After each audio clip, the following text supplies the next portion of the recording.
yo, and a bottle of rum. What's up, people? It's your boy MM2K back again with another episode of Stadia live session featuring MM2K. I am glad to be back on this particular one. This is going to be a hell of an episode, man. But shout out to everybody that is here. Yo. We've been having some great conversations on Twitter. We've been having some fun. First and foremost, I got to do this, though. I got to give it to my bro. See, this is what I'm saying. When people say MM2K can't handle the truth, or he can't handle a good joke, rather, I say, et tu, brute? Oh, whoops. Hold on. Whoa. Come on now. Come on, Windows. Stop. Don't start goofing up now. Oh, call. Hold on. Give me a second, y'all. I'm sorry. All these damn technical difficulties is crazy. Okay, hold on. Jesus Christ. Bring that back down. We bring that back down a little bit? Yeah, let's do that. Thank you. All right, so shout out to everybody. Thank you so much. But I got to do this. I got to do this. Gotta connect. Here we go. All right, shout out to my bro. Hopefully, is it showing it on the screen? I don't think it's showing it on the screen. And maybe, yeah, we got Chroma up. Hold on, what's up with the Chroma? It's not showing it on the screen. Come on, show it on the screen. Damn you, Chroma. That's why. Here, I gotta do something. I gotta do a little something like this. Ooh. Bring her out like this. Yeah. Okay. Now we can show her. Now we can show it on the screen. Once again, my bro Victor Del Maestro, he said, hiya. Now, Vic, the other day, yesterday, as a matter of fact, me and Vic and Clivey Linden, we were having a good old time on Twitter the other day, right? Because, you know, Vic is the homie. I love Vic. But sometimes he be out there in that canoe. He's a big time Stadia supporter. Don't get me wrong. And you ain't got to be a Stadia supporter for me to appreciate and love you. It's just, we'll talk about it a little bit. When we do certain things to where we're trying to deter people and cause riffraff, that's different. Vic don't be trying to do that. Vic just has his opinion that, you know, Phil Harrison's about to be washing windows at the local 7-Eleven. You know what I'm saying? That's just what he think. I love my brother. That's what he thinks. Sometimes he get out in the canoe. So I made my video the other day inspired by our conversation, but I was good spirited and all that. So Vic, on the other hand, he's hey Vic, I was going to get you live on there, brother. You ain't think I was going to forget. Vic got me good though. I can't remember what he said verbatim, but he got me good. So shout out. I love it when people, you know, can take a good, honest joke that ain't meant to be malicious, you know what I'm saying, and give it right back. Like, and it's ironic that Vic did that because that was right in the middle. I mean, because that's something like that happened between me and Clive. That's how I got so attached to Clive. Like, you know, I was joking around with Clive. Remember, I was talking about the magical chalupa. Clive was like, man, I ain't worried about this dude, and told me to stop being a little baby and take the lollipop out of my mouth. I appreciated that. He ain't get all bent up. Oh, man, you trying to make me look like a bad person. Nah, he ain't do none of that. He came with the punches and did all, you know what I'm saying? And did the same thing, and we clasped our beer jugs after that and kept it rolling. You know what I mean? And the rest is history. So shout out to my bro, Victor Del Maestro. I got a serious chuckle out of that one, bro. That was funny. With that being said, shout out to everybody. Thank y'all so much for coming through. If y'all didn't know, my name is MM2K of the PNTS Network and the Stadia Dosage platform. While you're here, do us a huge favor. Hit that like button, hit that subscribe button, and rock those bells for notifications, please, so you know when we're dropping any of these doses. That's SLS, Stadia Dosage, this daily dosage, the morning hits, the morning fixes, or whatever the hell I end up calling it, and all that stuff. You know, definitely. We appreciate all of y'all. All right, so I want to do it like this. Because we got some topics today. I'm gonna shout out everybody in the chat. Topic 1 is going to be Time out twos. Okay, let's do it like this. Topic 1, because I ain't set up everything yet. Y'all gotta bear with me. You'll know how things go. And I pick up my wife, and she's woo! I normally just take it like a good old husband, but I couldn't today, man. I couldn't today. I had a mini snap today. It's like, we got, I'm doing everything for the house, and then I got my job to do. I don't even talk about that, but I still got my stuff to do, and all this other stuff. Like, we can't be moseying today. I got a show at 3. We can't be moseying today, So your boy MM2K had a little mini snap, but it's all great. It's all great. All right, let me see what else here. And topic 3. Oh, no. Oh, well, it don't matter.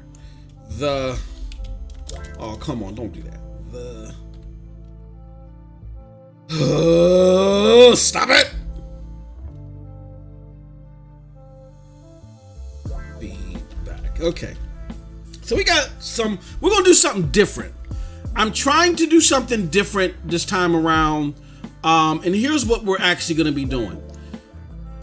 Because, we're going through a revamp of PNTS Network and all of our shows. And do us a huge favor. Can you please tweet this out, let everybody know that we're live, and all that good stuff. Here's what I want to do, y'all. I also want to go and do something like this. We're going to go to the... Let's see. Okay. All right. Let me know if the audio levels are good. You know what I mean? Like, if the music is too loud, let me know and I'll turn it down. Let's see here. Where is... Because I got a feeling that music might be a little too loud. Let me know if I need to turn it down. Come on. Okay, where are we? Oh, no, we're going here with the message today.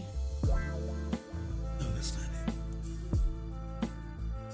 Kills me. She's down there hooting and hollering. Thank God y'all can't hear. All right. So we got that. Yep. Okay, let's do it like that. All right, we getting through there, y'all. So we're going to do something a little bit different today. And what we're going to do today is we're going to switch it up a little bit as far as our programming is concerned. Just ever so slightly. First and foremost, I don't want there to be too much overlap in the content. Like, for instance, with time, you age and you get better and you do things a little bit more. So a lot of us been talking behind the scenes, and we're trying to find a way to make our podcast content stand out more from each other. So what we're going to do is we're going to first and foremost make this show, the open mic session, the session that we have before SSC Podcast, because SSC Podcast is our flagship show of this channel. Like every YouTube channel that does podcasts, they got to have a flagship show, right? And our flagship show was SSC Podcast. So what the open mics will serve as is they will serve as an opportunity before SSC and when possible after SSC to do an open mic, get your thoughts on the latest and greatest Stadia news. What SSC is going to become is it's going to become more of a collective. As we're opening up the platform to more and more podcasters and streamers and stuff like that, we want to get more people on the panel. What we don't want to do is we don't want SSC Podcast to be SML light. You know what I mean? You know what I'm saying? So Storm and I will get more people on the panel. We got somebody lined up for tomorrow. We might have more, but we got at least one person. So we're going to be fleshing things out with a full panel. So what you're going to do more or less here is we're going to get some Stadia news, whatever news is out right now at the moment. And we're going to talk about it. We're going to, pretty much listen to you and get your thoughts on it with a sprinkle of mine. And then tomorrow, what you'll do is you'll get a lot of those same subject matters, but instead you'll get it from the panel's point of view, where I'm just going to be, just curating all of it, because that's what we do for our commission podcast. And I think the commission podcasts, they're like fantastic. That's what you want a podcast to be. Like, SML was an opportunity for us to get close to you guys and do things for you guys. And, I know our giveaways and stuff kind of took a halt. But that's because we had to, revamp and do some things, and they're going to be coming back as well once the new site is ready to go. But what you're gonna want to do is look at. Okay, hold on. Oh, what are we doing? What you're gonna want to do is look at these opportunities at SLS as a precursor to SSC podcast, and then maybe an afterthought, or a follow up to the SSC podcast, right? So that's how we're going to work that magic. Okay. So right now, let's do this. Let's shout out everybody in the house, and let's get started, man. Definitely. Okay. So in the house, we got Callers Dynasty. Says what it do. We got G Million. He said boo. Starting screen.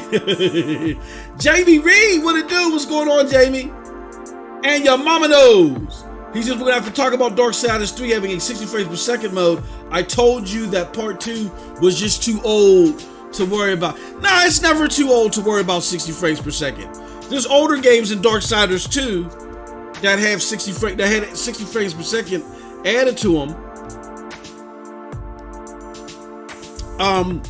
Once they landed on Stadia, so that ain't got nothing to do with it.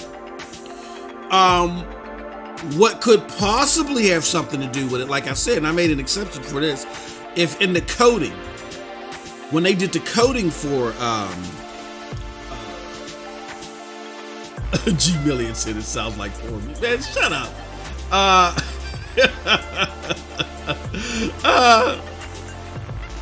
If they coded it to be 30, like if it was hard coded to be 30, there's no way it could be 60. You know what I mean? There's no such thing as an old game. Look, what got me hooked on 60 frames per second was BioShock Infinite. I didn't like the game that much, but playing that game in 60 frames per second made it tolerable, because enhancing the frames per second increases the experience so much, in my belief, that it was tolerable. So yeah, I don't think that definitely Darksiders 2, that came out well after BioShock Infinite, it was too old to be 60 frames per second. If they coded it to be 30 in this definitive edition, then that would explain why. But they did a great job, I feel. Well, we'll talk about that as far as Darksiders 3 is concerned, but I'm happy to see it. Who else we got? We got Ron Slusher in the house.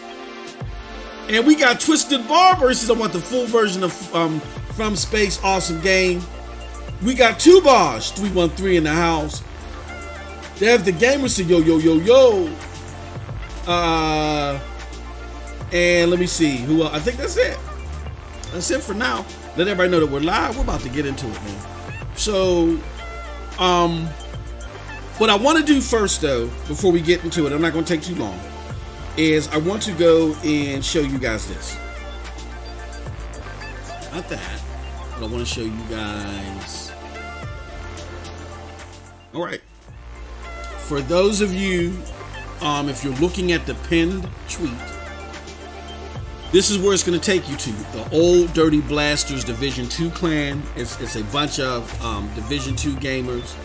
And man, we got some hellified gamers. We had a session yesterday for Division 2 for our Old Dirty Blaster show that airs on Stadia Dosage streams and Stadia Dosage Plus over at Twitch. Man, we got some serious players. We had Average, we had Christopher Torres in the house. I'm just looking at the scores. We got Tommy rocking it out. And Tommy, if you're listening, bro, we need to coordinate so I can get you added. And for those of you that got your invites and got your instructions, and if you haven't received a clan invite yet, we got to coordinate, because I can't find you to give you your clan invite so you can officially participate, because the homie Christopher Torres was going through that. But with that said, with all that said, I want everybody to know that this Division 2 clan is going to be fun. We're doing a lot of gaming and doing a lot of stuff throughout the weeks, and we're gonna have events and all types of stuff. But you ain't got nothing to worry about. You got some serious Division 2 gamers here playing this game. So if you want to get tied in with some Division 2 gameplay, some good stuff, some great times, like we had some yesterday, definitely go to the registration form, sign up. We had 4 more people sign up yesterday. That's great. The registration form is at the top. It's pinned there. So definitely sign up. And if you want a glimpse of what you're going to be getting into with the Old Dirty Blasters, just go check out our shows on Stadia Dosage streams. Go to Stadia Dosage streams, go look at our Division 2 gameplay, and we doing it up. Like the bro average, man, he ain't no joke. It's the bro average, man, like I have it on challenge. And average, I ain't seen him down. Like he didn't die. I haven't seen him down for the few gameplays that we had. Only seen him down the first time yesterday, and that was just for a brief moment. So no, it wasn't average. It was Christopher Torres. I don't know why I keep thinking it was average. I've never seen average down. I've been down several times. Chris was down a couple times yesterday. You know what I mean? Like average is the real deal. So that's what I'm saying. We got gamers like that are playing, that are serious about this. All right. Now, with that said, I want to thank everybody for coming through. Appreciate, love all of y'all. Here are the things that we're definitely going to talk about. We're going to talk about twos this week on Stadia, including really with a big glimpse on Darksiders 3, the game that the homie Anya Mama Knows brought up. Yes, very noteworthy and very worth bringing up as well. We're also going to talk about Stadia versus NPD. A lot of y'all don't know what NPD is, and that says a lot. Really, it does. But we're going to talk about what NPD is and what that means and why it's so important to know who the hell that they are. We're going to talk about all that during this live session as well. And then lastly, we're going to talk about, we're going to do something new, a new segment called The Feedback, where we take a look at some things that have been happening with Stadia, and we rate it, we judge it, and we give our thoughts on how improvements can be made. Okay? All right. So with that said, let's definitely get started. First and foremost, you know how we do. Let me show you something. I can't find the damn button. There we go. All right. Topic number 1 this week on Stadia. Man, oh man, oh man. I think it was a hell of a week all the way around. You know, matter of fact, let's do this because I'm interested. The hell what I think. I'm interested to know what y'all think. So let's do this. Let's see. Oh, A. No. A. B. Give me a second here. Option C. And option D. Okay. All right. And the question is, how would you rank this week's TWOS? All right. We got the question out there. We want to know, how would you rank this week's TWOS? All right. And here goes the blog right here. And let me read it. One of the most beloved chapters in the Assassin's Creed saga sells on the Stadia, bringing fighting ships, sea shanties, and rollicking piratical adventure. Assassin's Creed Black Flag is here. Buy it in the Stadia store today for $29.99 USD. But I saw somewhere where it was $9.99. And Christopher Torres brings up a great point in relation to that. I'm gonna get back to that. And then we got Merrick's Market, and this is also arriving today.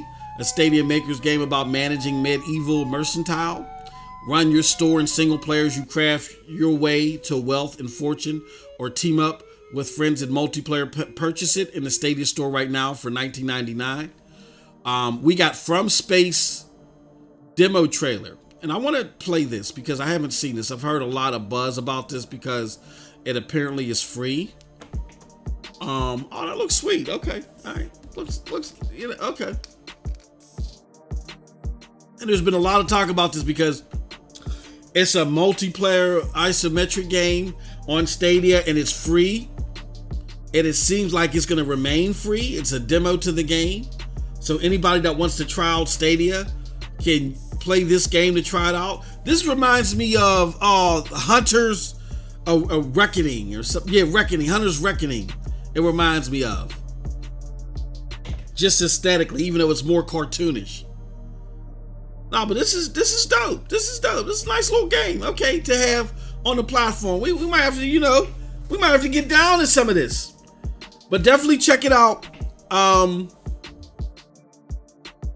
From Space multiplayer demo in Triangle Studios. So that's dope. Okay. We got that. And then you can get Dead by Daylight for less and more games on sale this week. You got Destroy All Humans, SpongeBob, and Darksiders Genesis now on sale through September 28th, right? So I asked you guys, what did you think so far with 9 votes? 44% say they give it a B, 33% say they give it a C, 11% give it an A and D. You know what I mean? So I would give it a I'm more or less in line with. Hold on, let me take a look at everything again. I'm gonna give it like a C. I'm between a C plus and a B minus. I'm somewhere in that range. I know I'm waffling there. I think what really took it over the top for me is Darksiders 3. I mean, I think From Space is a great demo game to put on the platform for anybody to play. I think the game style is good enough for even hardcore gamers to say, okay, let me test out the platform. And I think the aesthetics are cool for a casual gamer. Having more Dead by Daylight, which is a very popular game, is great stuff. Assassin's Creed Black Flag, I think, is a good addition to the platform. I really think that the big whatcha-bang, I know I'm making it my own terms, you know how I do. The big whatcha-bang is Darksiders 3. Darksiders 3 being 60 frames per second is the homie. And now your mama knows brought up. That's a real palate cleanser. Why do I describe it like that? Because a lot of people were concerned after seeing Ark and then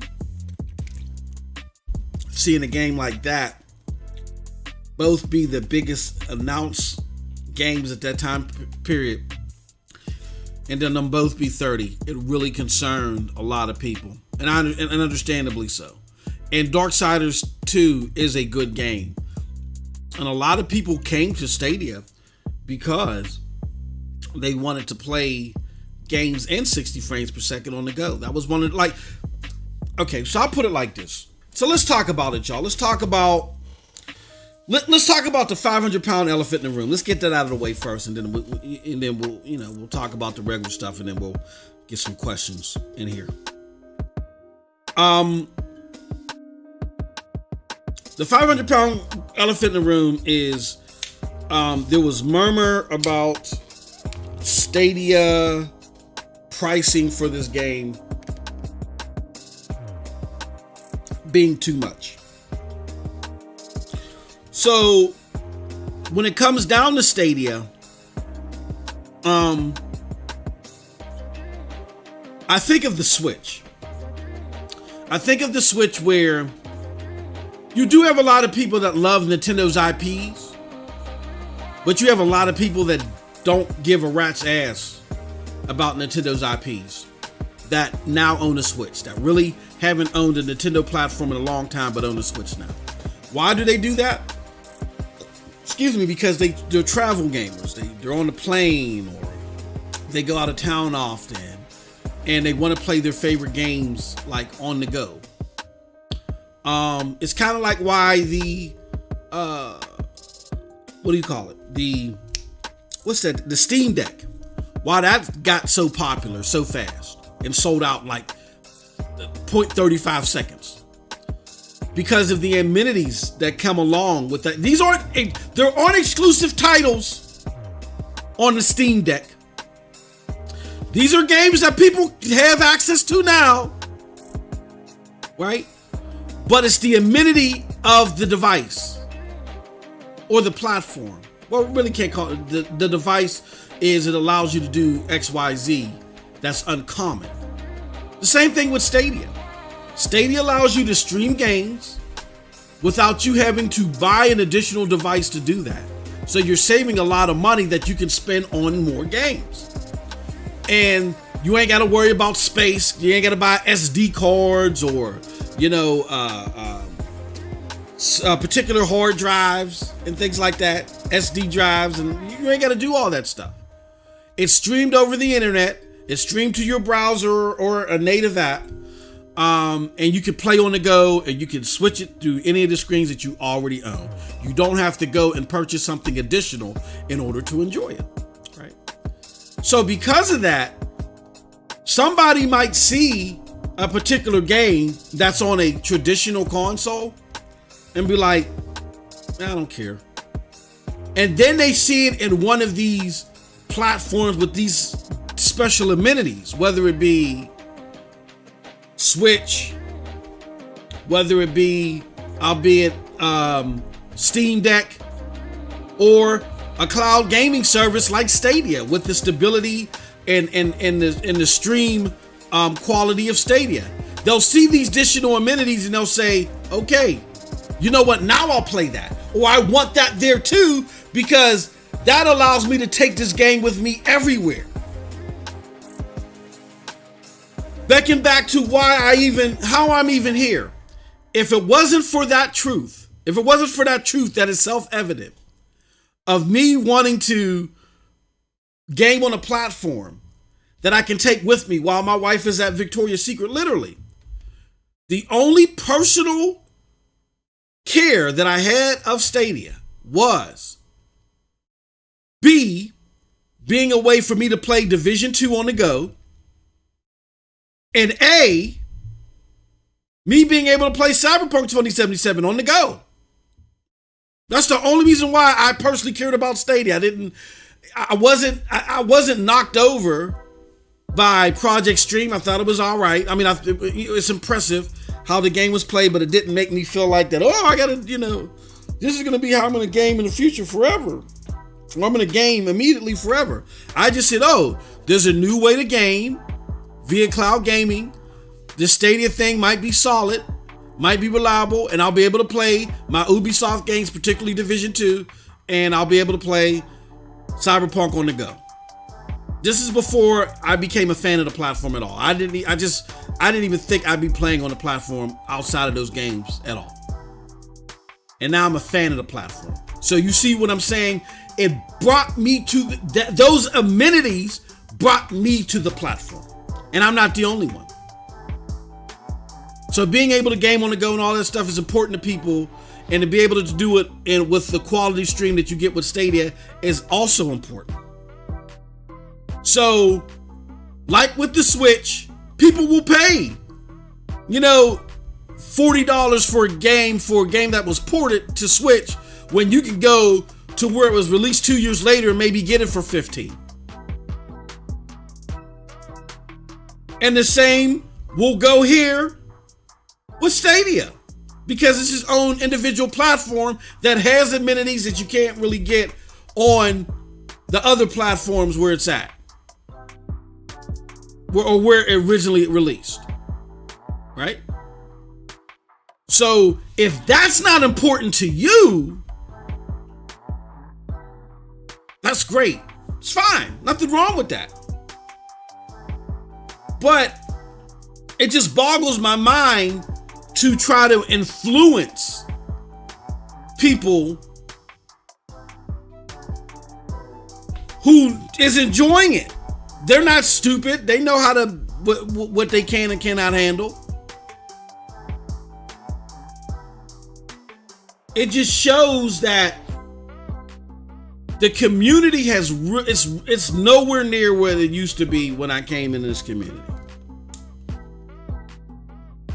I mean, we're trying our best to restore some of this, but it's nowhere near what it used to be.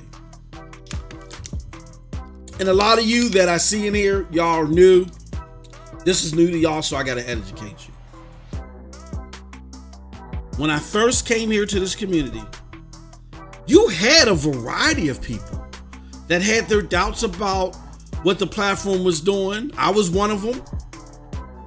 You know, cursing Stadia out, so to speak, and doing all types of stuff because I didn't understand the trajectory they were on. I misunderstood it.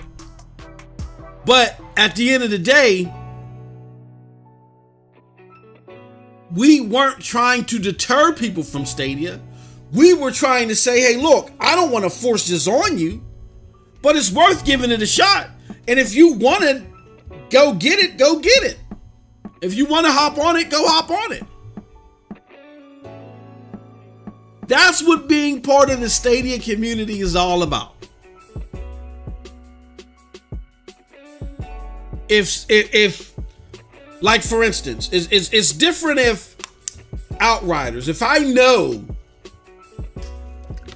that you might play Outriders and I know that it's buggy and it's messed up and that's going to bother you, I'm going to let you know, hey, look, just so you're aware, Outriders is this, that, and the other. I can't recommend buying it, but it's up to you. I know people that can play that and enjoy it. It's all about explaining to people what it is so they make their own purchasing decision. Like Serious Sam 4. I don't want to play a Twitch shooter at 30 frames per second. I never told anybody, don't do it. And see, that stuff didn't exist before. Now it's all over the place. Now it's like a forced migration away from Stadia. Don't look over there. Come over here. And granted, each individual platform has its own amenities that may be good to people, but I'm here to echo the sentiments of the Stadia community. They feel like that the standards of great stream quality and the convenience of the tech and the ability and the multifaceted ways that you can interact with games, whether it be a la carte or services, you know what I'm saying, whether it be Ubisoft Plus or Stadia Pro, they feel like that those are standards that they want when it comes to cloud gaming. They want those. And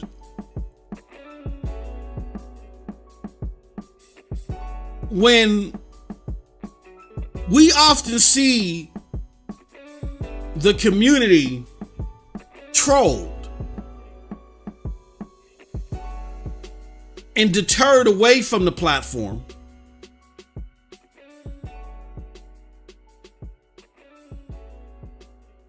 that's what get everybody's juices flowing. Those aren't acts of a sound and stable community.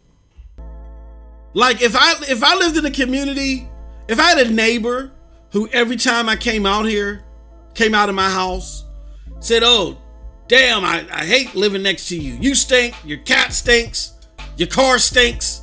Oh, this sucks. And you're like, why are you dogging me like that? Well, I'm not really dogging you. I'm just expressing how I feel. I still live here, don't I? You gotta think twice about how you gauge that individual or those individual sources as it relates to the community or this platform.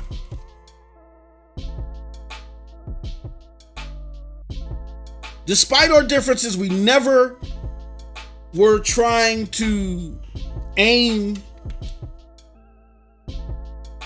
things in a way to where we're trying to deter people from anywhere. We'll put out our experiences, good or bad, and we'll say, you decide. It's always been like that. And those of you that are new was like, oh, it was like that at one point in time? Yeah, it was. And I know it's not like that anymore. So my message is, if that is the type of stuff that upsets you, then you have to stop giving it oxygen. I'm not going to get into why it's being done or who's doing it. None of that stuff even matters. The only thing that matters is that it's going on, but you keep giving it oxygen. Darksiders 3, when everybody woke up and saw the price, for the most part, they said, cool, I like the price. Or they didn't even mention the price. Cool. Oh, I like that. Cool. I'm going to go get it. If the price was too high, like what was that, Bloodstained Rituals or something like that, you know how to speak up when you have a complaint. If somebody is feeding you complaints that never even crossed your thought process, when you didn't even care about it, and it's really not integral to what you need to enjoy your games, don't give it space. Let that be the thing that they're worried about. Don't entertain it. Don't give it space. You just enjoy the game. Nobody was thinking about price.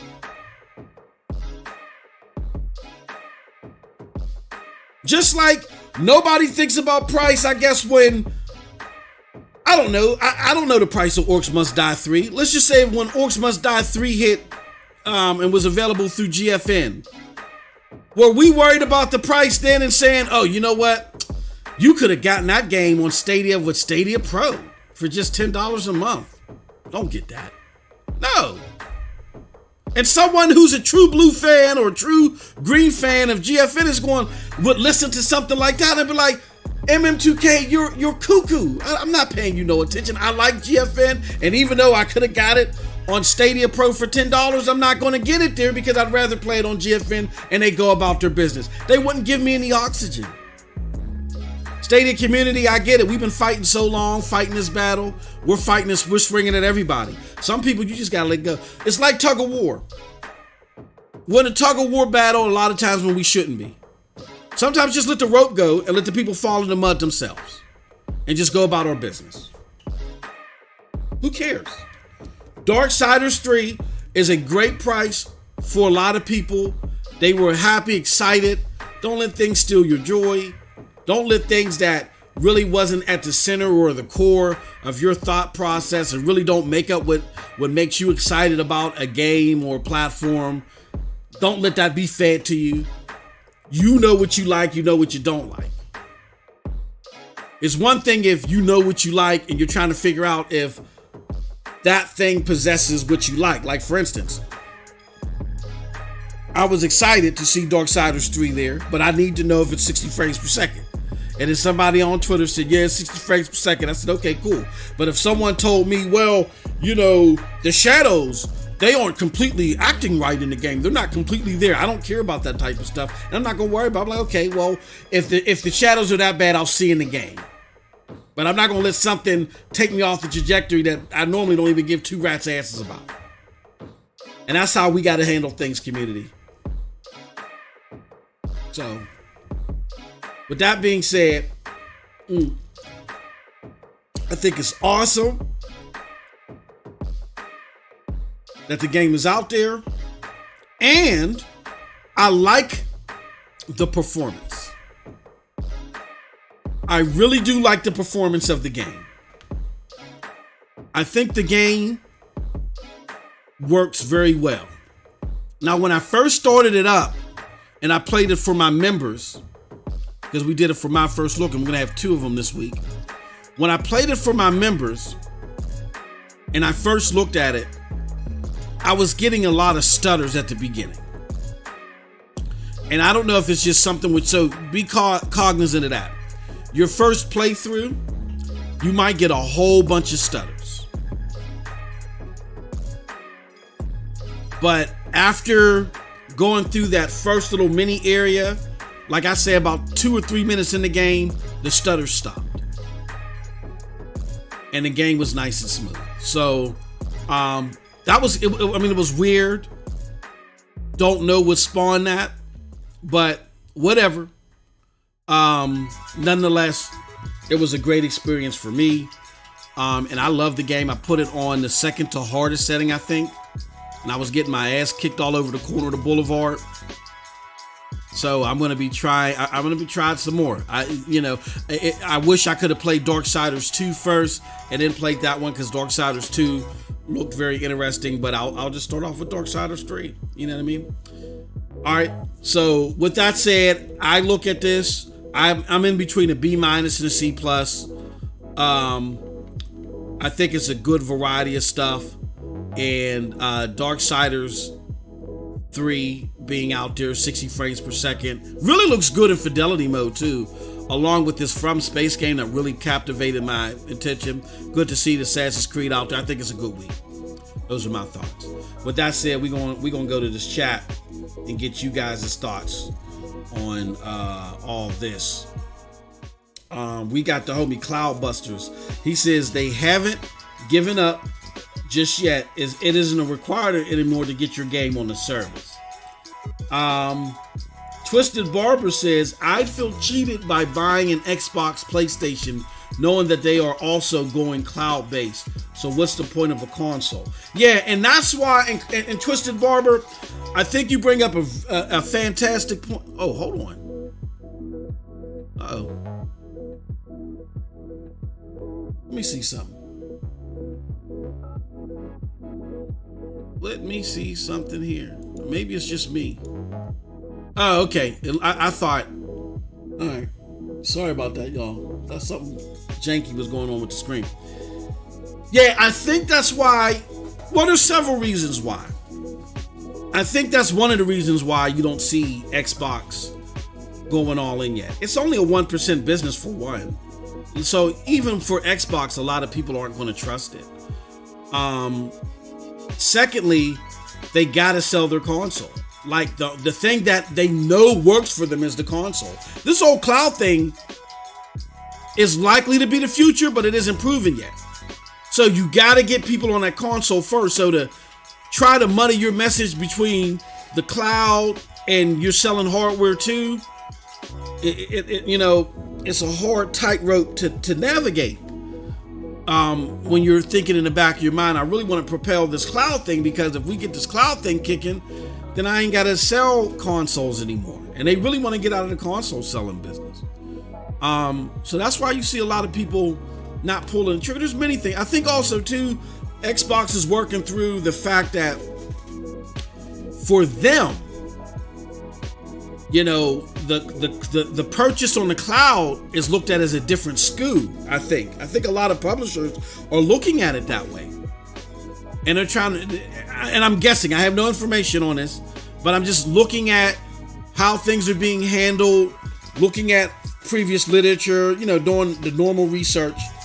I think Xbox might be having an issue with that, dealing with the whole cloud. Is it a different, platform SKU type thing? You know what I mean? And, what do we do? Like, for instance, when you buy a game on Xbox One, if there's a free upgrade, I'm assuming that Microsoft is awarding those royalties. So if publishers and developers are looking at the cloud as a completely new platform, then those are additional royalties that you gotta, you would have to reward. And that's probably where they're, having their issue at. So, great stuff, great question. Victor Del Maestro says, I think Stadia has given up on 4K 60 since they don't require it for gamer developers. I don't think, with this, I don't think they've given up on it.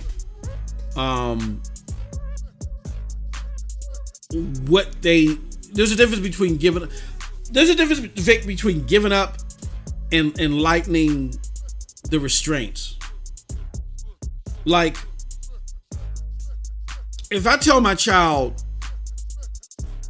you got to be to bed at 8 o'clock because I want you fresh and vibrant for school, and my child comes to me like, Dad, look, man, I'm 17 years old now. I still got to go to bed at 8 o'clock on a school night. Can I go to school and go to bed at 10? Does that mean that I've given up on him being revived for school? No, it just means I lighten the load. You know, I still want him to go to bed at a reasonable time.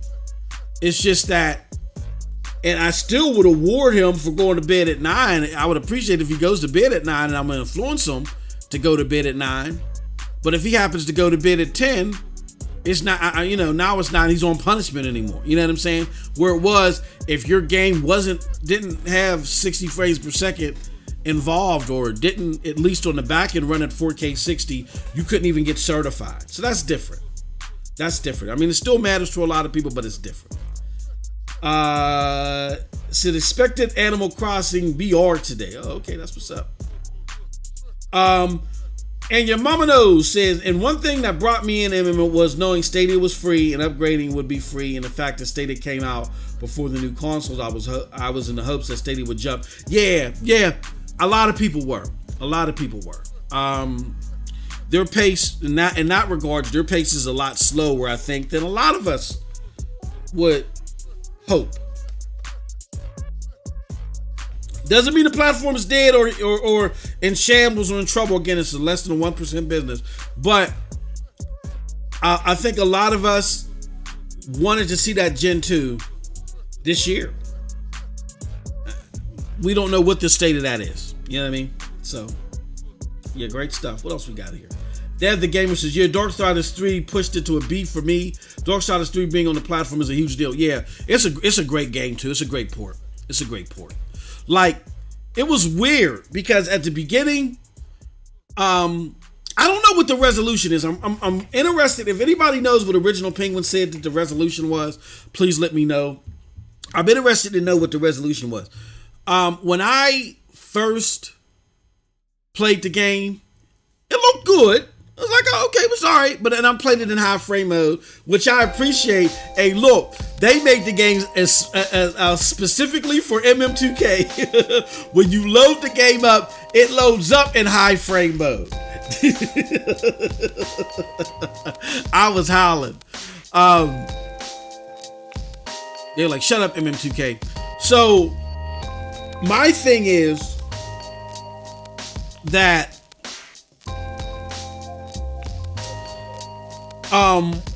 when I first started it, it looked good. I thought it looked good for the high frame rate mode, which is normally around a 1080 60.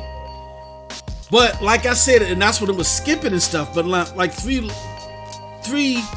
minutes later, as I progressed through the game, it started looking even better. It started looking really sharp. The lighting and stuff started looking vibrant, and the textures and stuff started looking good. I'm like, damn. Like, I know this ain't 4K, but I'm wondering if that high frame rate mode is like anywhere between a 1200 or a 1400p. It's a great port. Dare I say that I haven't, and shame on me, I haven't touched Control in a while because I've been so addicted to Madden and Division 2. But dare I say it looks better than Control. Now, when I got into that 4K 30 mode, nah, buddy. Nah, I ain't gonna front. For someone like me, if you're somebody like me, that, again, those stutters and those jutters, and you need a solid 30, at least for it to not make you nauseous. Nah, that wasn't no solid 30, buddy. Nah. It looked good, but it wasn't. I couldn't do it. Now, a lot of people can do it. If frames per second don't bother you, then don't pay me no mind. But if it does bother you, I couldn't do it. But that 1080p 60 mode, that right there is the mode. That's the mode. It looks good in that mode, and it performs well too. I think it's great. Christopher Torres says, my MM2K, my question here isn't it's missed. Can someone please tell me why Black Flag is not in my Ubisoft subscription? And Cloudbuster says it's in Ubi Connect. Oh no, I saw, was it Collins? I think somebody responded. Yeah, apparently it's an error. I saw that. I saw a response, Chris, on Twitter, and Ubisoft responded to somebody on Twitter, and they said it's an error. So they had suggested disconnected and reconnected, I think it was, your Stadia account to your Ubisoft account. Yeah, man. But yeah, man, altogether good week as far as I'm concerned. Victor Del Maestro, he said it was a comment about, hold on, what? It's the future's unwritten. Hold on. He says, okay, Stadia has noticed that most folks don't have ISPs that can reliably stream 4K 60s to their screens. No, that's not true. Cloudbusters. I mean, not Cloudbusters. That's not true, Vic.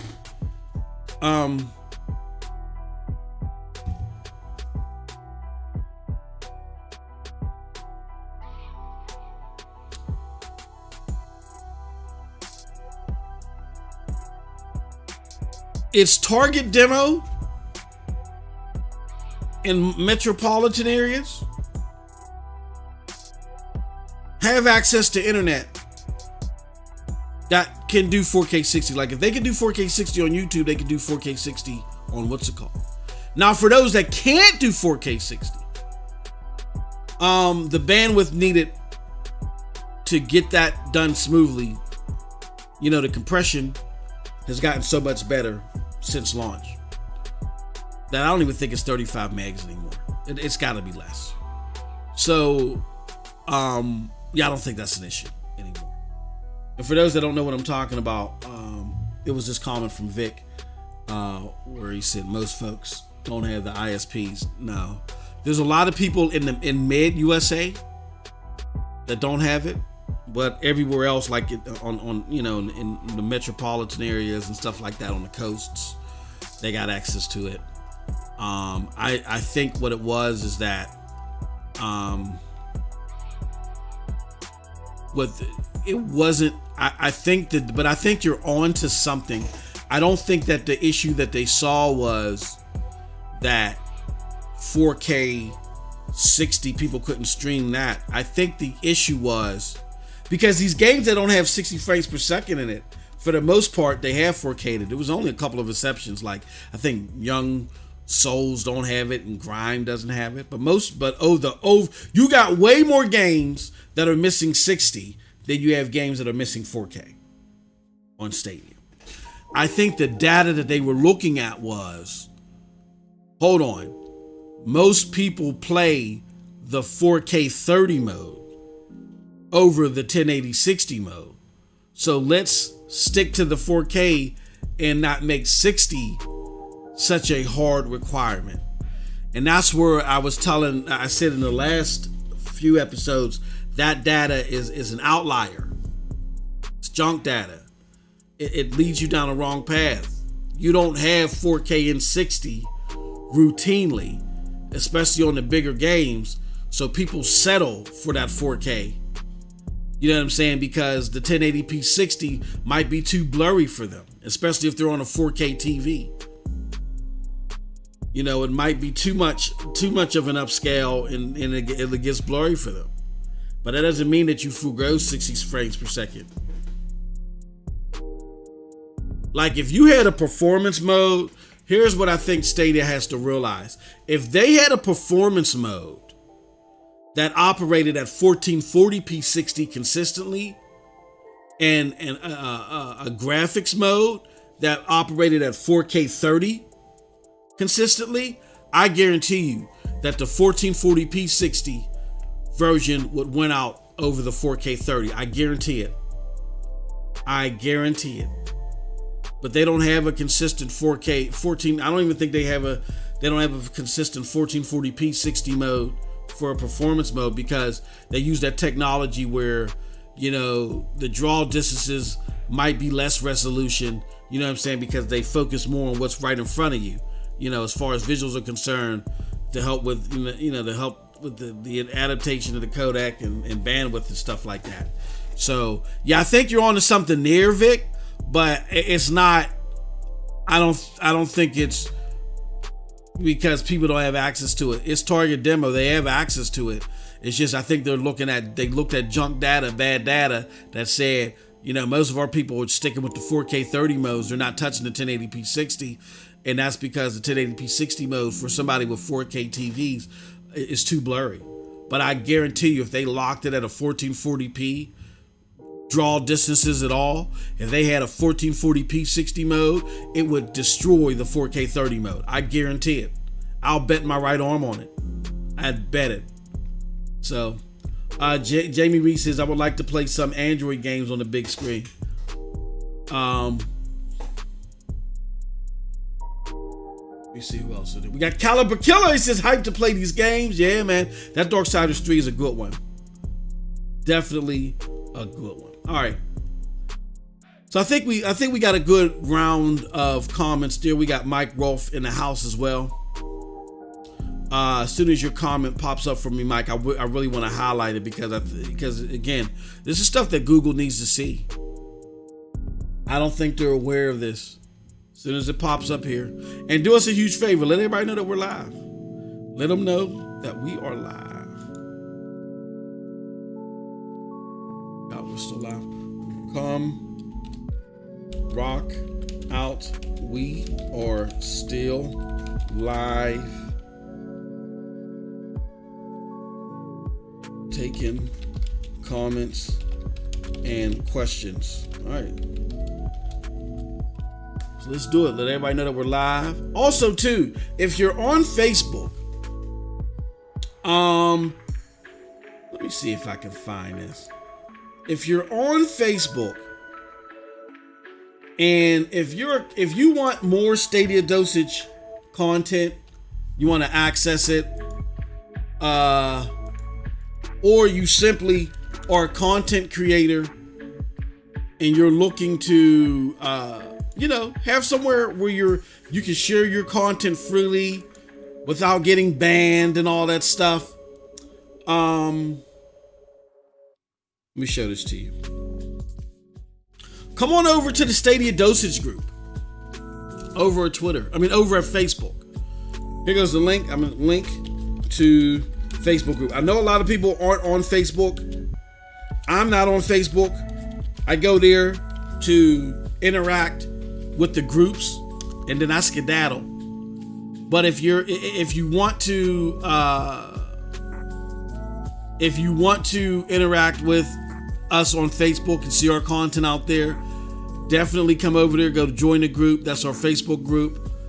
Definitely check us out. All right. Let me see here. So let's take a look at this poll before we close it.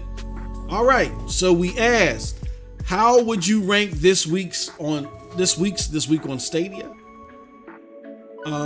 Interesting. We got 36 votes, but we only got 20. We got 21 people watching right now. We got 36 votes. And out of those 36 votes, number 1 is B at 41%. Number 2 is A at 35%.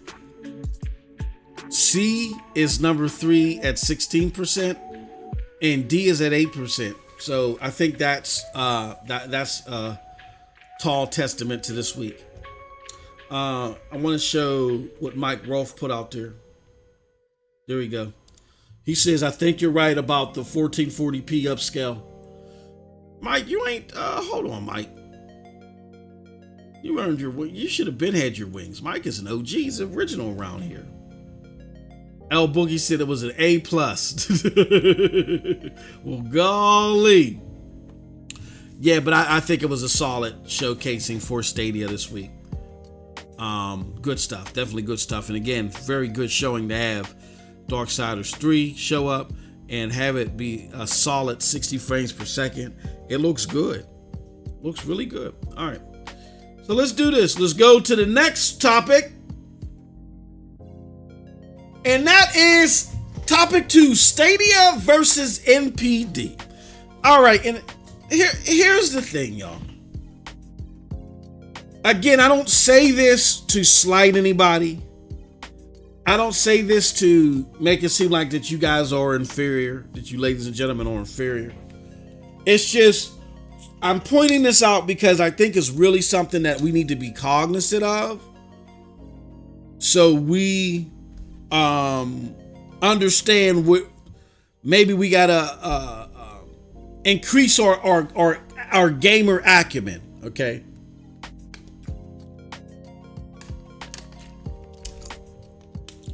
Too many of us are not familiar with NPD.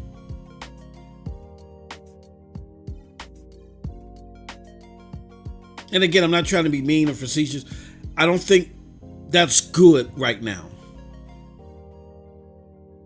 And I get it. A lot of us have come back into gaming who weren't in gaming for a long time. And that's understandable. But we gotta understand NPD in order to have an appropriate understanding of what drives all of these gaming platforms. Like NPD performance is at the root of a lot of the decisions that are made. So if you don't know Matt Piscatella on Twitter, go follow him. It's Matt with 1 T, Piscatella, just how it sounds. Go follow him. I was talking to the homie Rev. He said that Matt blocked him. So Rev, you better go get a sock account and y'all. Look, I've always said. Hold on one second. Let me do something real quick. Hold on. Give me 1 second.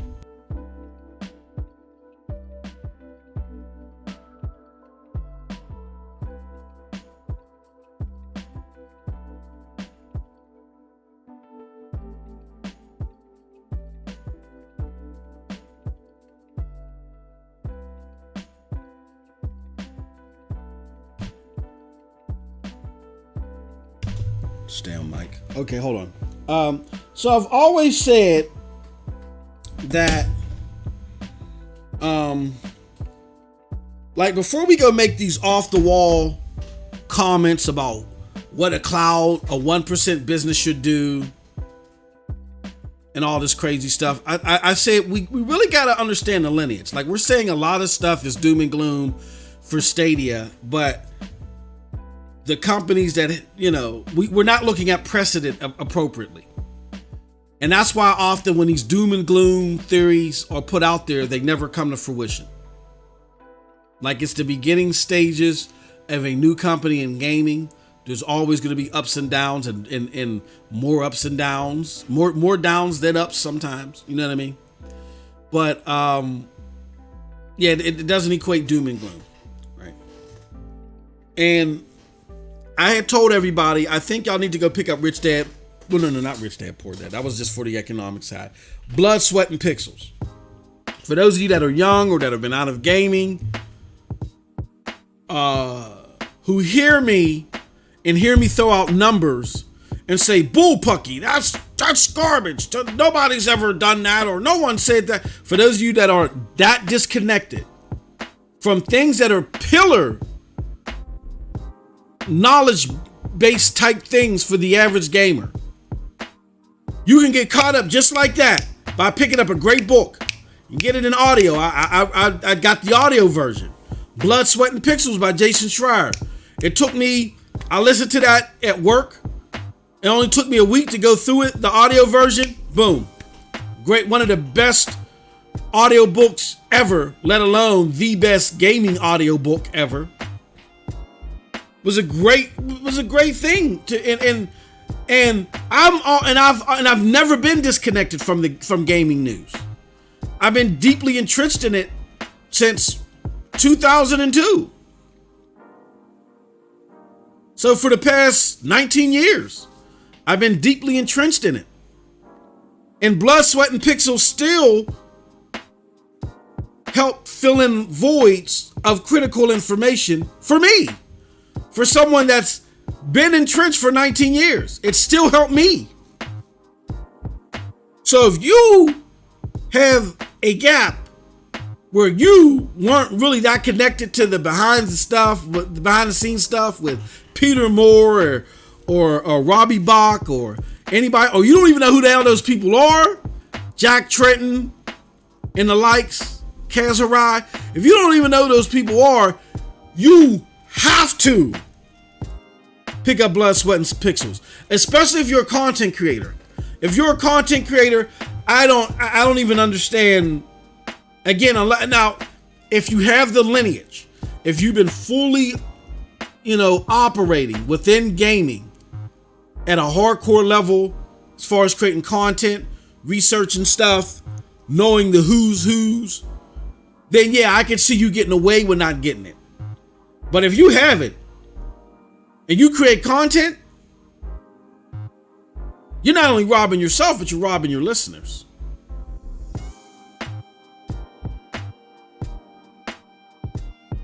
Because you would think that people listen to us because we're supposed to be, as the industry term is, SMEs, subject matter experts on things gaming. They're expecting us to do the research. They have the basic knowledge. I get hit in the DMs all the time. Hey, MM2K, how you do this on Stadia? What about this, that? You know what I'm saying? I'm looked at as a subject matter expert when it comes to all things Stadia. So I'm just saying, you're robbing yourself and potentially your viewership if you haven't listened to Blood, Sweat, and if you haven't checked out Blood, Sweat, and Pixels. Now that's that. Now on the flip side of that, if you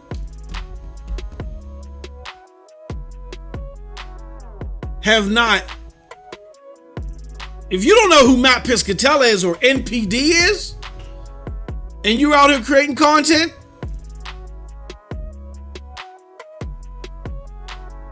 I mean, it's an easy fix. But the next thing that you do video game related, you need to go follow Matt Piscatella any way that you can and go look through NPD. Matt Piscatella has a YouTube group. Just go a YouTube channel. Go look at his YouTube. Matter of fact, let me see if I can pull him up. Let me see if I can pull up old Matt Piscatella. Oh man, there he goes. There he goes right there. Let's. Oh Matt Piscatella. He got videos here. These are the NPD videos. Now he hasn't done a video in over 9 months, but what he does, he just drops the thread. I would show his videos, but I don't want to get the channel flagged. But this guy is the subject matter expert on all sales data as it relates to video game sales in North America. And every single show, every single publication, when NPD comes out, they report on it. Why? Because North America, as far as mainstream gaming, is the #1 area for gaming.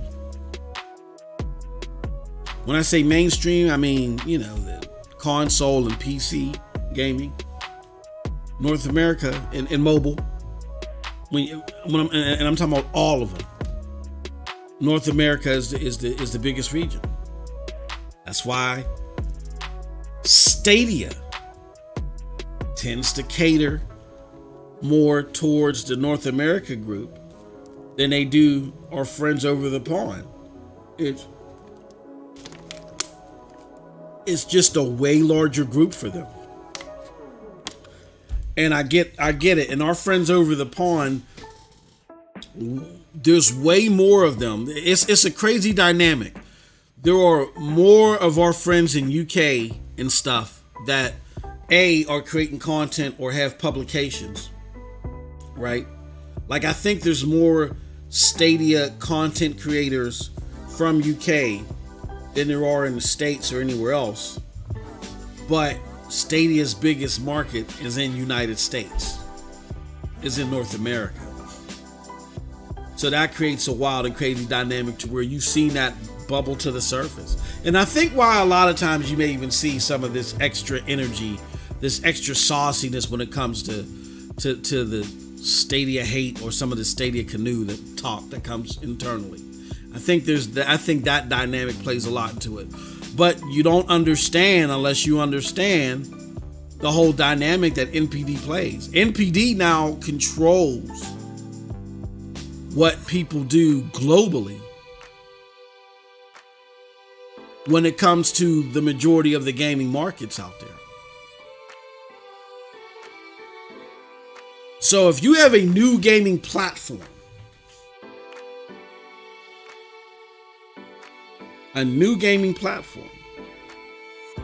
the ultimate measure of success is how you're doing in North America. Like it or not, that's just the way that it is. I didn't make it that way. It just so happens that I live in North America. You know what I'm saying? But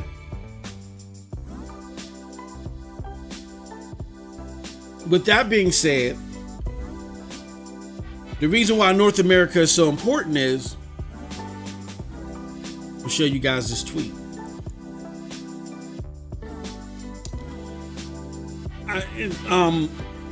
I said it's multiple tweets in a thread. Stadia's performance on NPD. I got 50% top NPD multiplats for August with an asterisk next to it. 50% top NPD year-to-date multiplats with an asterisk next to that. 83% top NPD multiplats in rolling calendar year. And 100% of the newly charted items in the top 5, which were Madden, 22, and Humankind. They were the only 2 new items in the top 5, and both of those are now on Stadia. I said this is great considering no other cloud platform can boast these litmuses. Now I did correct myself. I think Shadow can. But all of the major ones. I mean, we still cover Shadow, that's fine. I just think, they're priced, convenience and affordability is a staple within the cloud gaming community. And I think that Shadow right now just prices themselves out. Nothing against the Shadow people. Damn, Geek, I ain't got you as a mod either. What am I doing here? Shout out to Geek the Sneak.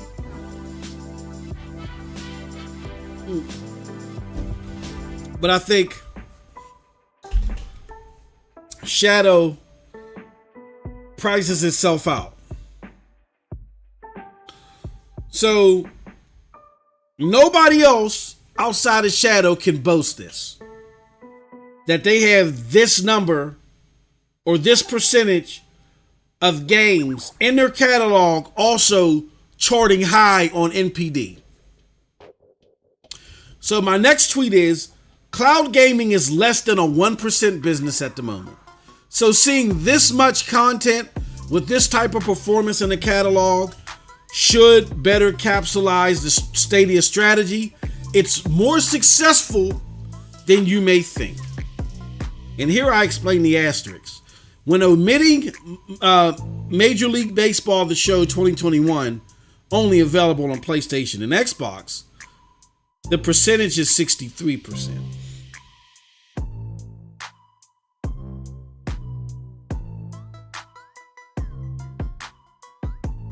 So, again, be upset as you may. That's why I said, y'all, a lot of the canoe talk, this is going to destroy Stadia. Stadia's dead. Oh! And then we saw a lot of canoe talk about GFN. Oh! GFN's gonna have access to God of War. Stadia's done for. And come to find out, it was just, what was that? It was done for research. That they had that on the table, on that table that those games were discovered on in the data mining. Even if they did have those games, I mean, that's great. Like, GFN has a lot of games, but again, the standards with the Stadia community is we want quality streams consistently. We want low latency. We want great mobility and all that other stuff. And we just feel that the other platforms don't have it up to par with Stadia. Now, a lot of us may feel that way about the other platforms, but they're still good enough to play on a regular basis. There's nothing wrong with that. A lot of us feel that they're not good enough to play because we're spoiled by Stadia. No amount of games is going to change our mind in that. We may see a game, like when I saw Dying Light 2 hit GFN, I went, oh man. And I'm a GFN founder. I'm a founder. I've been testing GFN before most of you even knew what it was. Shout out to D-Batch and my homie, The Real Maslin. They put me down with it in 2018. 2017, I think it was. No, 2018. Before most of you even knew what the hell it was. That's how long I've been testing GFN. When they first started out with just 40 games. So you got to start from somewhere. GFN just got a head start in working out these deals and getting these games, and then they move backwards. Remember how they moved backwards, and then now they moving forward. You know, we kind of moved backwards a little bit with NBA 2K. That was a backpedal, but then we're going to move forward. Per the things that we saw in the Stadia keynote. These are new platforms that are going to go through their ups and downs. It doesn't mean that anything is over. We are so quick. And this is why I say you're kind of robbing the community by spewing a lot of this nonsensical doom and gloom stuff when you don't even have the lineage for one, or you haven't done the research. Like, if you don't know who Matt Piscatella is, you haven't read Blood, Sweat, and Pixels, you don't have the lineage because you weren't around in gaming at that depth for the past 20 plus years. But yet you want to go on these tirades about the Stadia is dead. And this is why I say I can't even listen to those sectors. It's a waste of energy.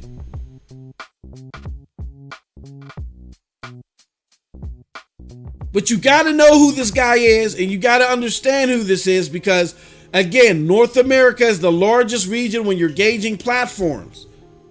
And gauging platform success. And even though this is a 1% business, and nobody's really putting out any consistent numbers, you look at what the big wigs are doing and what games the big wigs are having on their platform. And Stadia, out of all the cloud platforms next to Shadow, has the most of them. Has most of the top performing games.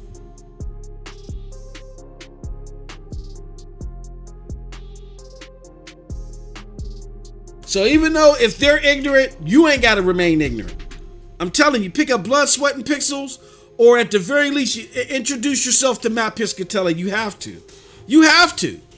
Like, generally, like, right now we're in a 1% space where our lack of knowing knowledge on this stuff, whatever.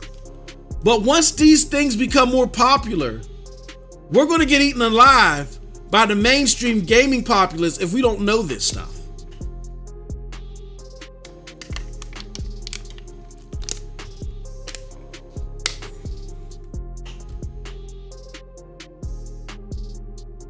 So everybody that's saying that Stadia is in a worse state, and they were in a worse state than they were in 2020, just don't know the facts. This is the best tracking that they've had on this litmus since launch. Now we'll see what these percentages are by them not having NBA 2K. We'll see. But the fact of the matter is, even for August, they're tracking with more games than they were at this same time in August of last year than they are this year. And for, again, the biggest region for platform gaming, this is the best litmus that they've had since launch.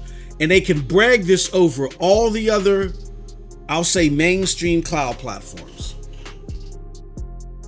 With the exception of Shadow, and really the question is, can you consider Shadow a mainstream cloud platform now? Because of the price. Right?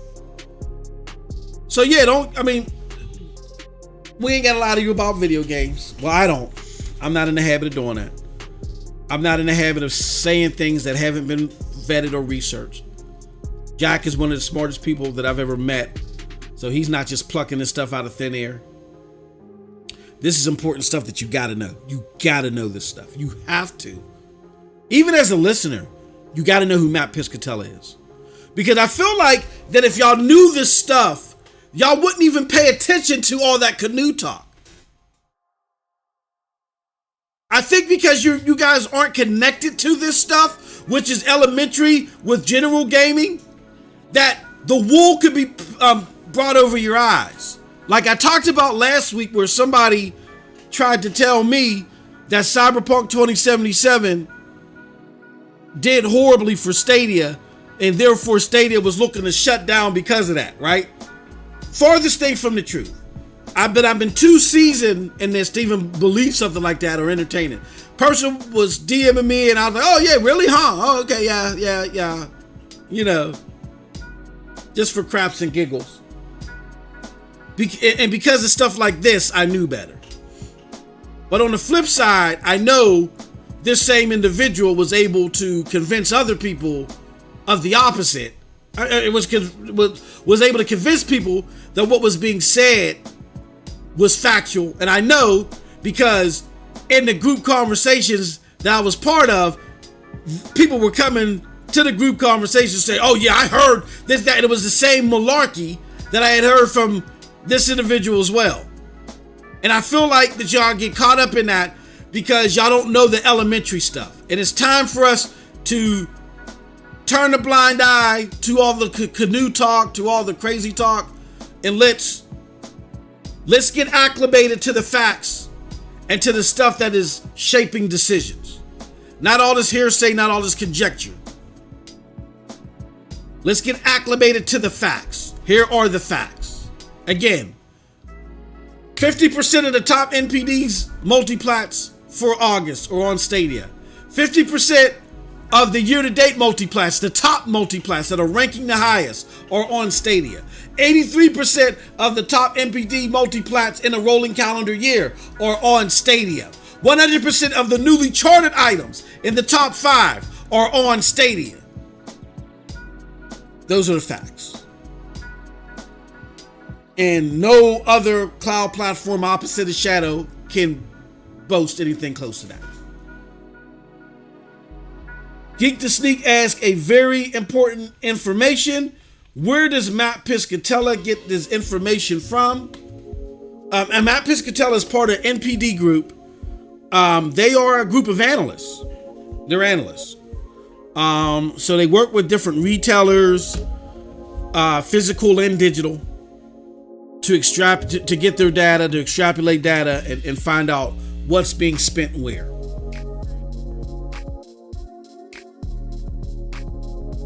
And they have not made a mistake. I think NPD's been tracking data since 1996. And they have not made a mistake that I'm aware of since 1996. And they track so much data. Like go to Matt Piscatella's YouTube page, go look it up. It's 1T. And just check out some of the older, even just check out the most recent one, but check out some of the older ones if you want to go back farther and look at the ones where things were really ripening up, ratcheting up between Xbox and PlayStation. Go check them out. But yeah, That's what they get. They get it from all of the retail places, all the digital stores. They give them this information. So they're an analyst group.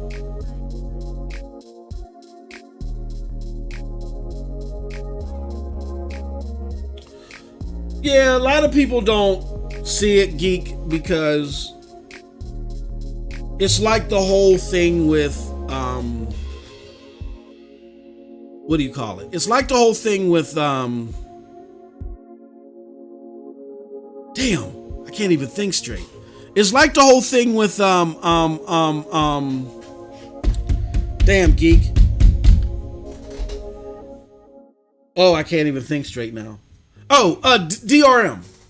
Remember in 2013 when DRM was heavily leaned on by Microsoft for the Xbox One? And people was like, oh, it was so horrible.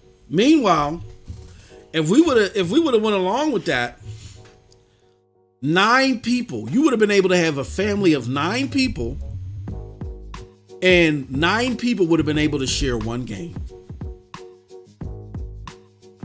Also, the devs would have done so much better on Xbox that would have forced more games on Xbox than PlayStation, because the devs would have been so much more supportive.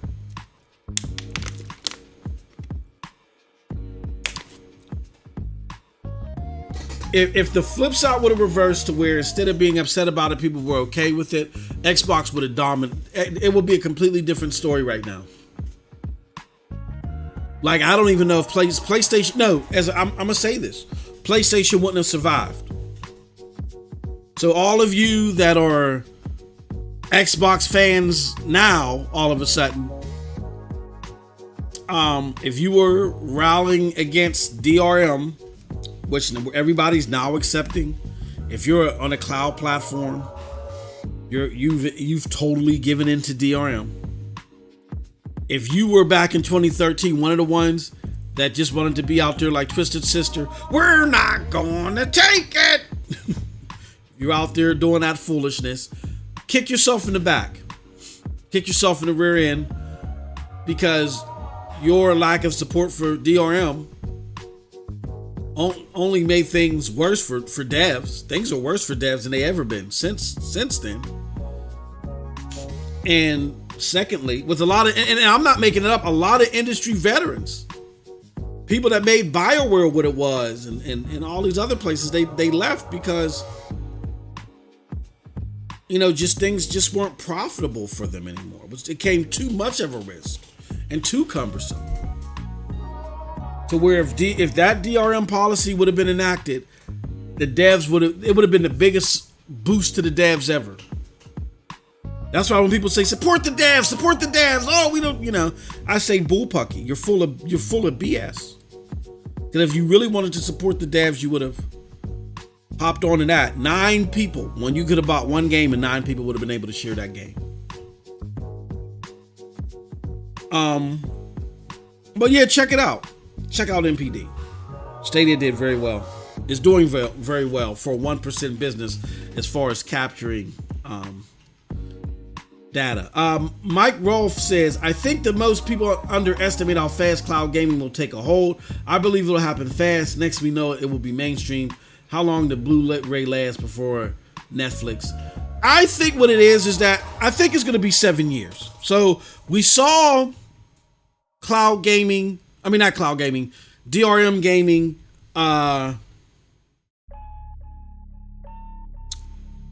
reach its apex in 2020. Well, I don't want to say reach its apex, but really started getting popular in 2020. Got so popular that PlayStation pulled out of all of its codes out of GameStop and said, no, we're just going to sell them ourselves. So because of that,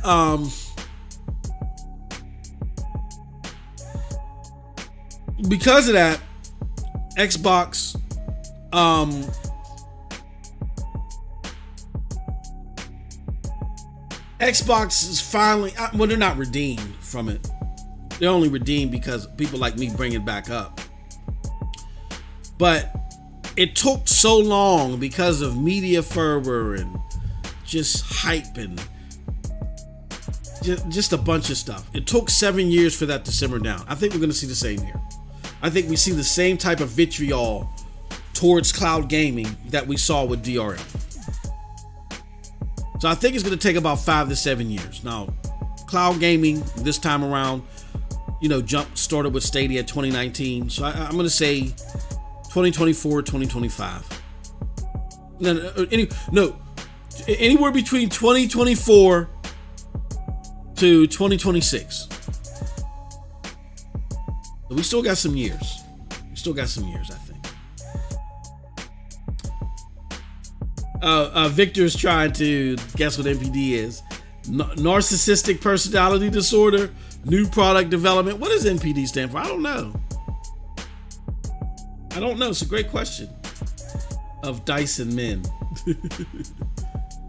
Let's see what else we got.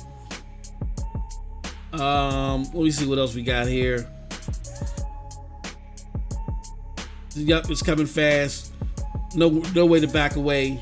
It's just a matter of time, and less than we think. I bet. Yeah, I think that.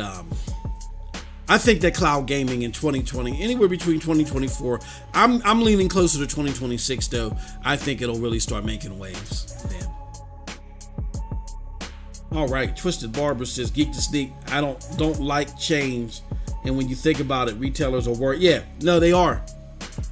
Go talk to, if you don't believe what Twisted Barber just put up there, go to your local GameStop, or if you're in UK, go to Game, I believe it is, and ask somebody, what do you think about Stadia?